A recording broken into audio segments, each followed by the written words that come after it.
BJP ಶಾಸಕ ಮುನಿರತ್ನ ವಿರುದ್ಧ ಅತ್ಯಾಚಾರ ಪ್ರಕರಣ ದಾಖಲಾಗಿದೆ. ಈಗಾಗಲೇ ನ್ಯಾಯಾಂಗ ಬಂಧನದಲ್ಲಿದ್ದಾರೆ. ಮುನಿರತ್ನ ಮನೆ ಮೇಲೆ ಎಸ್ಐಟಿ ಅಧಿಕಾರಿಗಳು ದಾಳಿ ನಡೆಸಿದ್ದಾರೆ. ವಯಾಲಿ ಕಾವಲ್ನಲ್ಲಿರುವಂತಹ ಮನೆ ಮೇಲೆ ಹಾಗೂ ಕಚೇರಿ ಮೇಲೆ ಎಸ್ಐಟಿ ಅಧಿಕಾರಿಗಳು ದಾಳಿ ನಡೆಸಿದ್ದಾರೆ.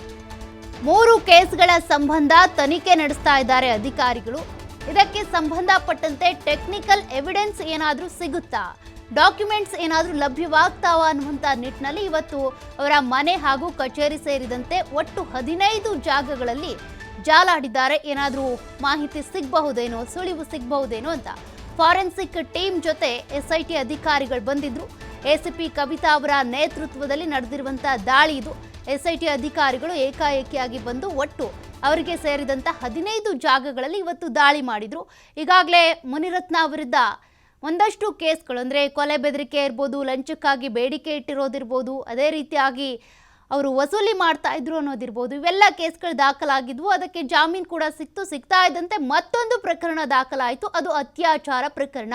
2020ರಿಂದ 2022ವರೆಗೂ ಕೂಡ ಆಗಾಗ ನನ್ನ ಮೇಲೆ ಅತ್ಯಾಚಾರ ಮಾಡ್ತಾ ಇದ್ರು ಅಂತ ಸಂತ್ರಸ್ತೆ ಈಗಾಗಲೇ 164 ಸ್ಟೇಟ್ಮೆಂಟ್ ಕೂಡ ಕೊಟ್ಟಿದ್ದಾರೆ. ಜೊತೆಗೆ ಈ ವಿಕಾಸ ಸೌಧ ಇರ್ಬೋದು, ಅವರ ಕಾರ್ ಇರ್ಬೋದು, ಮತ್ತು ಅವರ ಕಚೇರಿ ಇರ್ಬೋದು, ಇಲ್ಲೆಲ್ಲ ಕೂಡ ನನ್ನ ಮೇಲೆ ಅತ್ಯಾಚಾರ ಎಸಗಿದ್ದಾರೆ ಅನ್ನುವಂಥ ಒಂದಷ್ಟು ಗಂಭೀರ ಆರೋಪಗಳನ್ನು ಆಕೆ ತನ್ನ 164 ಸ್ಟೇಟ್ಮೆಂಟ್ನಲ್ಲಿ ಕೊಟ್ಟಿರುವಂಥದ್ದು.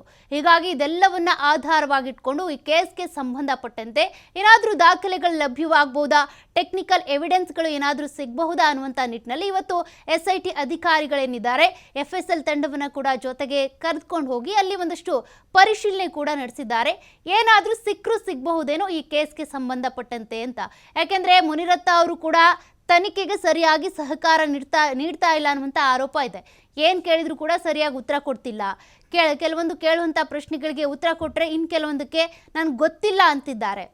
ಹಾಗಾಗಿ ಈ ಕೆಲವೊಂದು ದಾಳಿಗಳನ್ನ ಮಾಡಲೇಬೇಕಾಗುತ್ತೆ, ಕೆಲವೊಂದು ಡಾಕ್ಯುಮೆಂಟ್ಸ್ ಪರಿಶೀಲನೆ ಮಾಡಲೇಬೇಕಾಗುತ್ತೆ. ಅಂದರೆ ಅವರ ಆಫೀಸ್ನಲ್ಲಿ ಅತ್ಯಾಚಾರ ಆಗಿತ್ತು ಅಂತ ಹೇಳಿದ್ರಲ್ಲ ಸಂತ್ರಸ್ತೆ, ಹಾಗಾಗಿ ಅಲ್ಲಿ ಏನಾದರೂ ಸಿಗ್ಬೋದಾ, ಫಿಂಗರ್ ಪ್ರಿಂಟ್ ಇರ್ಬೋದು, ಅಥವಾ ಇದಕ್ಕೆ ಸಂಬಂಧಪಟ್ಟಂತೆ ಯಾವುದೋ ಕಾಲದ್ದು ಹೇರ್ ಸ್ಯಾಂಪಲ್ ಇರ್ಬೋದು, ಅಥವಾ ಡಾಕ್ಯುಮೆಂಟ್ಸ್ ಇರ್ಬೋದು, ಅಥವಾ ಆಕೆ ಬಂದು ಹೋಗಿದ್ದಂಥ CCTV ಫುಟೇಜ್ ಇರ್ಬೋದು, ಇದ್ಯಾವುದಾದ್ರೂ ಸಿಗಬಹುದೇನೋ ಅಂತ.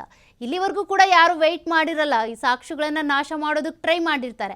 ಹಾಗಿದ್ರೂ ಕೂಡ ಬೆರಳಚ್ಚು ತಜ್ಞರಿರ್ಬೋದು, ಅದೇ ರೀತಿಯಾಗಿ ಟೆಕ್ನಿಕಲ್ ಟೀಮ್ ಇಲ್ಲಿ ಒಂದಷ್ಟು ಸಾಕ್ಷ್ಯಗಳೇನಾದರೂ ಸಿಗಬಹುದೇನೋ, ಡಾಕ್ಯುಮೆಂಟ್ಸ್ ಇದಕ್ಕೆ ಸಂಬಂಧಪಟ್ಟಂತೆ ಏನಾದರೂ ಲಭ್ಯವಾಗಬಹುದೇನೋ ಅನ್ನುವಂಥ ಉದ್ದೇಶವನ್ನು ಇಟ್ಕೊಂಡು ಇವತ್ತು ದಾಳಿಯನ್ನು ಮಾಡಿದ್ದಾರೆ SIT ಅಧಿಕಾರಿಗಳು. SP ಕವಿತಾ ಅವರ ನೇತೃತ್ವದಲ್ಲಿ ಈ ದಾಳಿ ನಡೆದಿರುವಂಥದ್ದು.